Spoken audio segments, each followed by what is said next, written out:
샬롬, 말씀 읽어주는 김기웅 목사입니다. 오늘도 기대하는 마음과 사모하는 마음을 가지고 하나님의 말씀 함께 읽겠습니다. 신명기 27장 1절부터 26절까지의 말씀입니다. 모세가 이스라엘의 지도자들과 백성에게 명령했다. 여러분은 내가 오늘 여러분에게 명령하는 모든 계명을 지키십시오. 요단강을 건너 하나님 여러분의 하나님께서 여러분에게 주시는 땅에 들어가는 날 여러분은 큰 돌들을 세우고 거기에 회반죽을 입히십시오. 강을 건너자마자 이 모든 계시의 말씀을 그 돌들 위에 기록하십시오. 그러면 여러분은 하나님 여러분의 하나님께서 여러분에게 주시는 땅 하나님, 여러분의 조상의 하나님께서 여러분에게 약속하신 젖과 꿀이 흐르는 땅에 들어가게 될 것입니다. 요단강을 건너가거든 이 돌들을 에발산 위에 세우고 거기에 회반죽을 입히십시오. 그곳 산 위에 하나님 여러분의 하나님을 위해 돌로 제단을 쌓으십시오. 그 돌들에 쇠 연장을 대지 마십시오. 다듬지 않은 돌로 하나님 여러분의 하나님을 위해 제단을 쌓고 그 위에 하나님 여러분의 하나님께 번제를 드리십시오. 화목 제물을 드리고 거기서 먹으면서 하나님 여러분의 하나님 앞에서 기뻐하십시오. 여러분은 이 모든 계시의 말씀을 그 돌들 위에 분명하게 기록하고 새기십시오. 모세와 레위인 제사장들이 온 이스라엘에게 선포했다. 조용히 하십시오. 이스라엘 여러분 잘 들으십시오. 바로 오늘 여러분은 하나님 여러분의 하나님의 백성이 되었습니다. 하나님 여러분의 하나님께서 하시는 말씀을 잘 들으십시오. 내가 오늘 여러분에게 명령하는 그분의 계명과 법도를 지키십시오. 그날 모세가 명령했다. 여러분이 요단강을 건넌 뒤에 백성을 축복하기 위해 그리심 산에 서야 할 지파는 시므온 지파, 레위 지파, 유다 지파, 이사갈 지파, 요셉 지파, 베냐민 지파입니다. 그리고 저주하기 위해 에발 산에 서야 할 지파는 루벤 지파, 각 지파, 아셀 지파, 스브론 지파, 단 지파, 납달리 지파입니다. 레위인들은 대변인의 역을 맡아 큰 소리로 이스라엘에게 이렇게 선포하십시오. 하나님께서 역겨워하시는 신상을 새기거나 부어 만드는 자, 장인이 만든 신상을 은밀한 곳에 세워두는 자는 하나님의 저주를 받습니다. 하면 온 백성이 예 물론입니다 하고 응답하십시오. 부모 얼굴에 먹칠하는 자는 하나님의 저주를 받습니다 하면 온 백성이 예 물론입니다 하고 응답하십시오.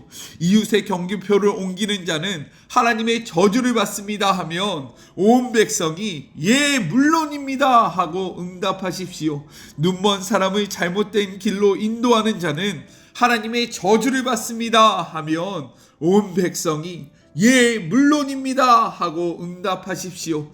외국인과 고아와 가부의 정당한 권리를 침해하는 자는 하나님의 저주를 받습니다 하면 온 백성이 예 물론입니다 하고 응답하십시오. 아버지의 아내와 동침하여 아버지의 여자를 욕보이는 자는 하나님의 저주를 받습니다 하면 온 백성이 예 물론입니다 하고 응답하십시오. 짐승과 교접하는 자는 하나님의 저주를 받습니다 하면 온 백성이 예 물론입니다 하고 응답하십시오. 아버지의 딸이든 어머니의 딸이든 자기 누이와 동침하는 자는 하나님의 저주를 받습니다 하면 온 백성이 예 물론입니다 하고 응답하십시오. 장모와 동침하는 자는 하나님의 저주를 받습니다 하면 온 백성이 예 물론입니다 하고 응답하십시오. 이웃을 몰래 죽이는 자는 하나님의 저주를 받습니다 하면 온 백성이 예 물론입니다 하고 응답하십시오. 뇌물을 받고 무죄한 사람을 죽이는 자는 하나님의 저주를 받습니다 하면 온 백성이 예 물론입니다 하고 응답하십시오. 이 계시의 말씀을 행하지 않는 자는 하나님의 저주를 받습니다 하면 온 백성이 예 물론입니다 하고 응답하십시오. 이것은 하나님의 말씀입니다. 오늘 말씀은 내용상 두 부분으로 나눠서 생각해 볼 수 있습니다. 먼저 첫 번째 1절부터 10절 율법을 기록하라 라고 이야기하고 있어요. 율법 강론을 마친 모세는 백성에게 요단강을 건너는 날에 큰 돌들을 세우고 이 돌들에 석회를 바르라 라고 명령한 뒤에 이 돌들에 하나님의 말씀, 율법을 기록하라 라고 이야기합니다. 석회를 바르라는 것은요, 흰 석회가 새겨질 글씨와 대조되어 부각시키는 효과를 주기 때문에 이렇게 이야기한 것입니다. 이스라엘이 율법이 기록된 기념비를 세우는 것은요, 두 가지 의미로 생각해 볼 수 있는데, 먼저 첫 번째, 율법은 영구적이다 라는 것을 의미하고 있는 거예요. 하나님의 말씀은 영구적으로 지켜야 한다는 것입니다. 그러므로 영구적으로 서 있을 큰 돌들을 기념비로 세우는 것은요, 자손들이 이 기념비를 볼 때마다 거기에 새겨진 율법을 지켜야 한다는 사명감을 갖게 하기 위함이었습니다. 또한 이 돌들은 하나님이 이스라엘에게 은혜로운 언약을 주셨음을 영원히 증언하는 기념비의 역할을 하는 것이다 라고 이야기하고 있는 거예요. 그래서 성경은 이야기하잖아요. 풀은 마르고 꽃은 시드나 하나님의 말씀은 영원할 것이다. 하나님의 말씀은 변하지 않고 영원하다는 것을 기억하는 우리 모두가 되었으면 좋겠습니다. 둘째는요, 율법은 분명하다라는 거예요. 모세는 준비된 돌 위에 모든 율법의 말씀을 분명하고 정확하게 기록하라 라고 이야기합니다. 8절이에요. 너는 이 율법의 모든 말씀을 그 돌들 위에 분명하고 정확하게 기록할지니라 라고 이야기합니다. 이렇듯 하나님의 율법은요, 모든 백성에게 주어진 것이며 모든 사람이 분명하고 정확하게 이해할 수 있는 것이었다라는 거예요. 그렇기 때문에 모든 이가 지켜야 하는 것입니다.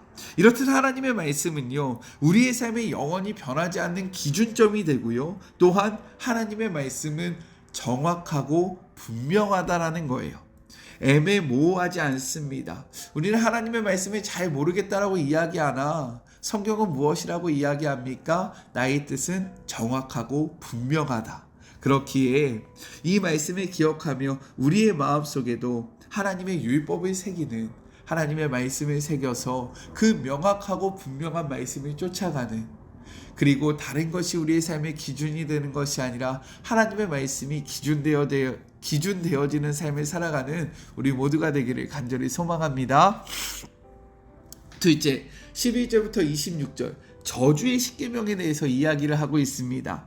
모세는 백성에게 요단을 건넌 후에 백성을 둘로 나누라고 이야기해요. 6지파는 그리심산 위에 세우고요, 그리고 6지파는 에발산 위에 세우라고 이야기합니다. 두 산은 세겜을 중심으로 위치하고 있어요.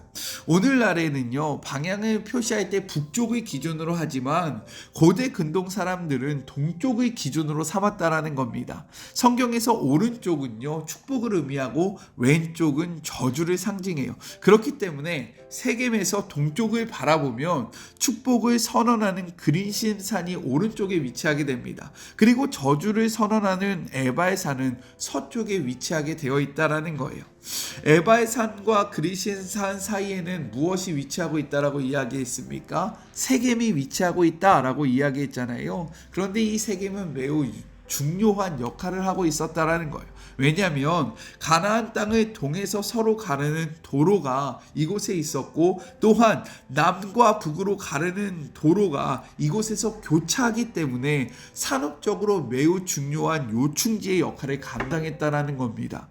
그리고 또한 세겜은 이스라엘 선조들과의 삶과도 유서가 매우 깊은 곳이었다라는 거예요. 하나님은 이 세겜에서 아브라함과 그의 후손에게 가나안 땅을 주시겠다라고 약속하셨습니다. 그리고 아브라함은 이 세겜에서 처음으로 하나님 앞에 제단을 쌓게 됩니다.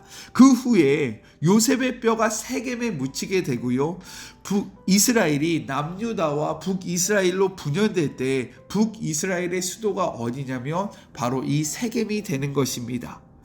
그리고 이곳에서 바로 저주의 10계명이라고 불리기도 하고요, 저주의 12계명이라고 불리기도 하는 말씀이 선포되어집니다. 정리해보면 이렇게 될 수 있어요. 제가 표를 정리해봤는데요, 한번 같이 볼까요? 짠! 근데 이것이 바로 신명기 27장에 나오는 저주의 10계명이라고 불리는 것입니다. 1부터 10계명을 보면요, 16절부터 25절의 말씀이 기록되어 있어요. 한 번씩 캡처해 두시고 찬찬히 읽어보시면 좋을 것 같고요. 이제 내려주십시오.